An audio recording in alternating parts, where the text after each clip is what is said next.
হাসানুজ্জামান খান media academy থেকে সবাইকে শুভেচ্ছা। ডাক্তারি জ্ঞানে ডাক্তারি পরামর্শ সবার জন্য।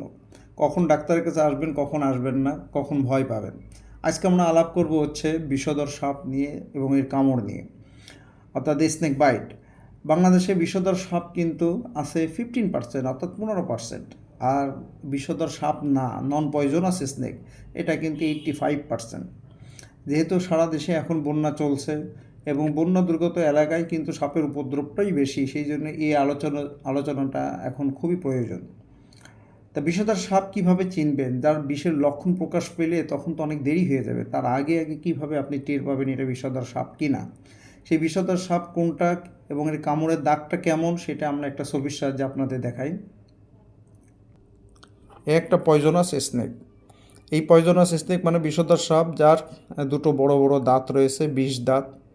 এবং এই বিষ দাঁতে যদি কামড় দেয় তাহলে তার কামড়ের জায়গাটা দুটো বড় বড় ছিদ্র হয়ে যায়, যেটাকে বলা হচ্ছে যে টু বিগ বাইট মার্ক। এবং এই দুইটা ডিস্টেন্স কিন্তু বা দূরত্ব কিন্তু 1 সেন্টিমিটার বা 1/2 সেন্টিমিটার দূরত্বে থাকে। অর্থাৎ দুটো বড় বড় যদি আমরা ছিদ্র পাই এবং কামড়ের দাগ পাই এবং সেটা যদি এটা 1/2 সেন্টিমিটার বা 1 সেন্টিমিটার ডিস্টেন্সে থাকে, তাহলে আমরা ধরি এটা বিষধর সাপের কামড়।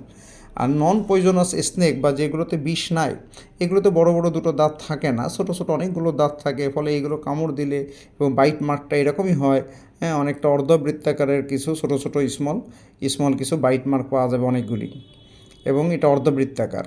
অর্থাৎ এখানে দুটো বড় বড় বাইট মার্ক পাওয়া যাবে না।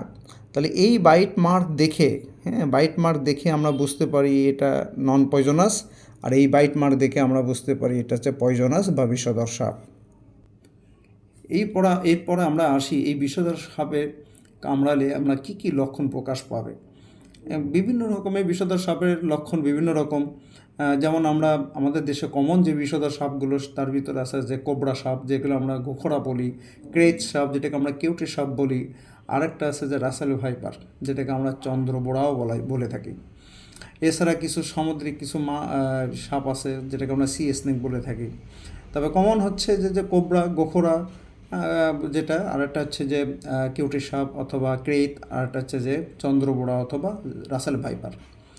তা এইগুলো কামড় দিলে যে লক্ষণগুলো পাওয়া যায়, বিশেষ করে ক্রেত এবং হচ্ছে গোখরা বা কোবরা, অর্থাৎ গোখরা এবং যদি সে কিউটি সাপে কামড় দেয়, তার লক্ষণ সাধারণত নিউরোটক্সিন, অর্থাৎ স্নায়ু সিস্টেমটাকেই দুর্বল করে ফেলে।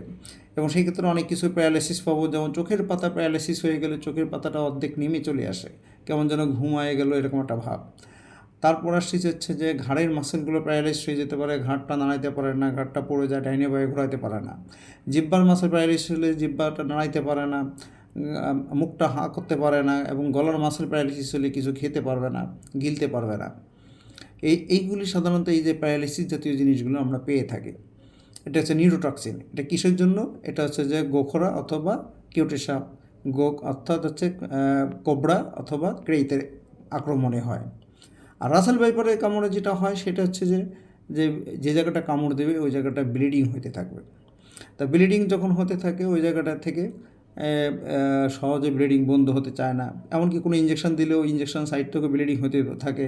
প্রস্রাবের সাথে রক্ত যেতে পারে, কাশির সাথে রক্ত যেতে পারে, দাঁতের গোড়াতে রক্ত যেতে পারে। তা এরকম ব্লিডিংয়ের টেন্ডেন্সি তার বেশি থাকে। প্রতিটা সাপের কামড়েই কিন্তু যে জায়গায় কামড় দেবে ওই জায়গাটা কিন্তু সুয়েলিং হয়ে যায়, ফুলে যায়, এবং আস্তে আস্তে ওই জায়গায় ফুসকাও পড়তে থাকে। তাহলে আমরা কেউটোর সাপ বা গোখরা সাপ বুঝবো হচ্ছে যে ওই লোকাল সুইলিং তো থাকবেই, সাথে হচ্ছে যে স্নায়ু দুর্বলতার লক্ষণগুলো পাবো, চোখের পাতা নেমে আসবে, হ্যাঁ, ঘাড়ের মাসেলগুলো প্যারালাইজড হয়ে যাবে, জিহ্বা বের করতে পারবে না। আর রাসেল ভাইপার বুঝবো লোকাল সুইলিং তো থাকেই, হ্যাঁ, সাথে হচ্ছে যে আমরা পাবো হচ্ছে যে ব্লিডিং টেন্ডেন্সিটা পাবো। আপনি তাহলে এছাড়া এই সাপগুলোতে কিডনি ফেলিয়ার হতে পারে, হার্ট ফেলিয়ার হতে পারে। এই সাপগুলোর কামড়ে হচ্ছে মাসেলের ইনজুরি হয়ে মাসেল পেইন হতে পারে। এখন কি করবেন? যেটা করবেন, যেটা খুব প্রয়োজন, সেটা হচ্ছে যে যেখানে কামড় দেবে তার উপরে, হাতের কাছে যা পাবো তাই দিয়ে বাইন্ড দেবো, অথবা বাঁধন যে দিব সেই বাঁধনটা যেন খুব টাইট না হয়। এই বাঁধনটা খুব হালকা হবে না, খুব টাইট হবে না, মিডিয়াম হবে। সেটা হাতে কামড় দিক বা পায়ে কামড় দিক, এবং ওই হাত বা পা একদমই নাড়ানো যাবে না। প্রয়োজনে তাকে ওখানে বসে থাকতে হবে, 2-3 জনের হেল্পে তাকে কোলে করে নিয়ে আসতে হবে যত দ্রুত সম্ভব হাসপাতালে। এবং হাতে কামড় দিক, পায়ে কামড় দিক, ওখানে যদি কোনো রিং বা আংটি পরা থাকে বা চুড়ি পরা থাকে অবশ্যই দ্রুত খুলে ফেলতে হবে। এর কারণটা হচ্ছে যে ওইটা যে আস্তে আস্তে ফুলে যাবে, তখন কিন্তু এই চুড়িতে বা আংটিতে কিন্তু আরও প্রেশার পড়বে, আরও পেইন হবে, এবং এই চুড়ি বা তখন আংটি বা রিংগুলো খুলতে পারবে না তখন, অথবা কোনো তাবিজ বাঁধা থাকলে সাথে সাথে খুলে ফেলতে হবে। তাহলে এই যে জিনিসটা করতে হবে দ্রুত, সেটা হচ্ছে ওকে একটা মিডিয়াম বাইন্ড দিতে হবে, ওকে অবশ্যই ইমোবালাইজ করতে হবে, অর্থাৎ ওকে নাড়ানো চাড়ানো যাবে না। যে জায়গায় কামড়টা দিয়েছে সেটা হাতের দিক, পায়ে দিক, ওই হাত বা পা একদমই নাড়ানো যাবে না, প্রয়োজনে কোলে করে হাসপাতালে নিয়ে আসতে হবে।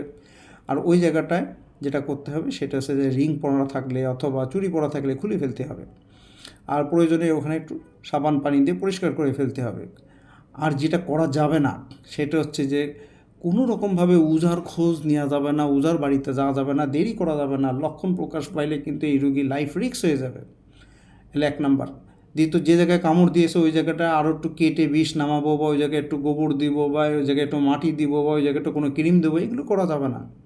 তাহলে এই জিনিসগুলো খেয়াল রাখতে হবে, কোনটা করা যাবে এবং করতে হবে তাড়াতাড়ি, এবং কোনটা করা যাবে না।